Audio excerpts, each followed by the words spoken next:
KBS 신년 대토론 제4부 시민의 정치입니다. 시민의 정치 이야기가 나오는 건 앞서 말씀하신 것처럼 이른바 대의민주주의의 오작동의 문제, 제대로 의견이 수렴이 되지 않고 수렴된 의견이 제대로 정책이라든가 현실에 반영이 안 되는 문제가 가장 깊게 깔려 있는 것 같습니다. 초선 의원이 느끼는 대의민주주의의 한계라고 할까요?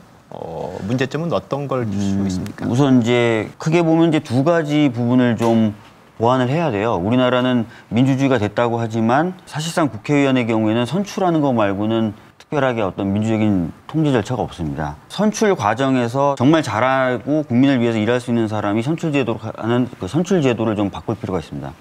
거기에는 이제 말씀하신 대로 정당의 공천 과정이나 이런 것들에 대한 개선도 포함되고요. 두 번째는 뽑은 다음에 이제 아까 말씀하셨던 대로 대리인이 자기 이익을 위해서 움직이는 것을 주인들이 통제할 수 있는 절차가 그리고 제도가 필요합니다. 시민들이 정치인, 정치적 사안을 바라보면서 의견 표명을 다양한 방식으로 하는데 문자 폭탄 보내기, 18원 후원금, 그리고 팬덤 현상. 그러니까 극단적으로 지지를 하고 과열되다 싶을 정도의 비난 섞인 어떤 표현들도 나오고 이게 이제 일반 시민들이 정치에 대해서 바쁜 와중에 참여하는 어떤 방식일 수 있거든요. 이 방식에 대해서는 어떻게 보십니까? 우리나라에서 주인이라고 할 수 있는 국민이나 시민이 정치에 참여한다든지 또는 참여할 수 있는 통로가 거의 없어요. 실제로 보장되어 있는 게 집회하고 시위밖에 없습니다. 그래서 헌법재판소도 집회 시위의 자유에 대해서 서술하면서 거의 유일한 수단이다라고 평가를 해요. 그러니까 그거 말고는 없는 겁니다. 그러니까 효능감을 느끼기도 전에 아예 뭔가 시도해보기가 어려운 상황이었고 그러다 보니까 나중에 가면은 쌓이고 쌓여서 대규모 집회가 일어나면서 이제 정치 변화가 일어나는 그런 모습이 반복되는 건데 하도 말씀하실 통로가 없다 보니까 생각해내신 게 18원도 아깝죠, 사실 그런 사람들. 근데 18원이라도 보내면서 뭔가 의사 표현을 환불하잖아요. 네, 그리고 또 문자 보내는 것도 피곤하시죠. 근데 그렇게 문자도 보내시는 건데 저는 사실 그래서 저한테도 엄청 많이 문자가 들어오거든요. 제가 작년 12월 22일부터 26일 사이에 34,000개를 문자를 받았어요. 닷새만에요? 핸드폰이 수시로 꺼지더라고요. 그런데 그렇게 문자를 받으면서도 제가 기분이 나쁘거나 화났다기보다는 이런 부분에 대해서 더 고민해야 되겠다 이렇게 생각을 했거든요. 근데 대부분의 정치인들이 그렇게 생각을 합니다. 이 시민 정치를 더 활성화시키기 위해서 무엇을 해야 되고 현재 이것을 가로막고 있는 문제점들은 뭔가에 대한 이야기를 좀 듣도록 하겠습니다. 가령 해외에서는 이 시민의 정치가 어떤 유형으로 더 활성화되고 있는지 사례로 혹시 모범이 될 만한 게 뭐가 있을까요? 다른 나라에서 많이 쓰고 있는 제도를 보면 아까 말씀하셨던 대로 국민이 직접 법안을 발의하는 건지 핀란드 같은 경우에는 인구 5만이 국회 게시판에 청원을 하면요. 국회 담당자가 나가서 그 대표 청원자를 만납니다. 그래서 상의를 해서 법안을 만들고 청원자들을 초청해서 공청회를 엽니다.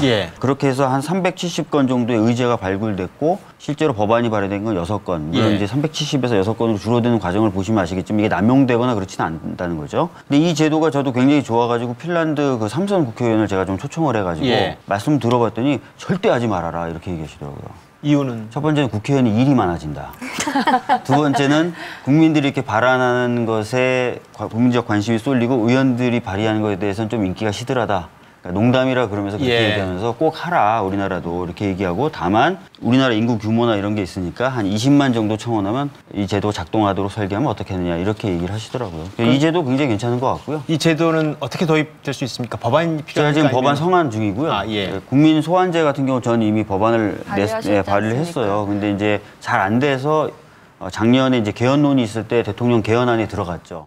지금 우리나라 국회 평균 연령이 지금 55.5세입니다. 가장 늙은 국회입니다. 역대 가장 늙은 국회입니다.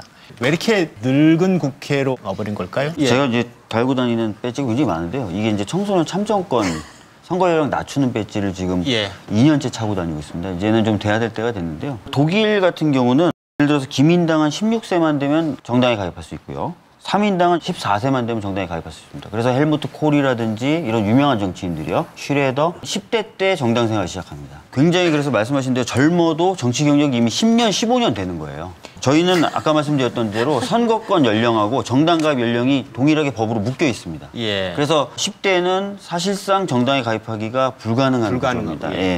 그리고 또 하나가 이제 공천 과정 많이 말씀하셨는데요. 독일이나 뭐 유럽의 정당들은 정당에 딱 들어오면은 프로세스가 다 보인다는 거예요. 아, 내가 5년쯤 하면 지역위원회에서 청년위원장을 하겠구나. 10년쯤 되면 시당에서 어떤 역할을 하겠구나. 일정한 과정을 거치면 그런 것을 진출할 수 있도록 보장이 돼 있고요. 그러니까 청년들이 정당에 입문할 때부터 프로세스가 눈에 보이는 거예요. 근데 우리나라 정당은 아직까지는 안타깝게도 들어와서 내가 몇 년 지나면 내가 뭘 하겠고 그다음에 또 몇 년 열심히 하면 그다음에 뭐 하겠고 이게 아직까지는 잘 안 되는 거죠. 그러니까 청년들이 정치 영역에 적극적으로 들어오기도 불확실성이 크기 때문에 주저되는 부분이 또 있는 겁니다. 예. 마지막으로 시민의 정치를 좀 더 활성화하기 위해서 가장 절실한 과제나 어떤 부분들의 개선이 필요한지. 우리나라는 민주주의 국가입니다. 국민이 주인인 나라죠. 그리고 모든 권력은 국민으로부터 나옵니다. 그러나 지금 방금 말씀드렸던 그런 헌법적 가치가 제대로 구현되고 있느냐라고 제게 여쭤보더라도 제가 자신 있게 그렇다고 답변을 드릴 수가 없습니다. 국민이 진정한 주인이 될 수 있도록 하는 여러 가지 제도적 보완이 필요하고요.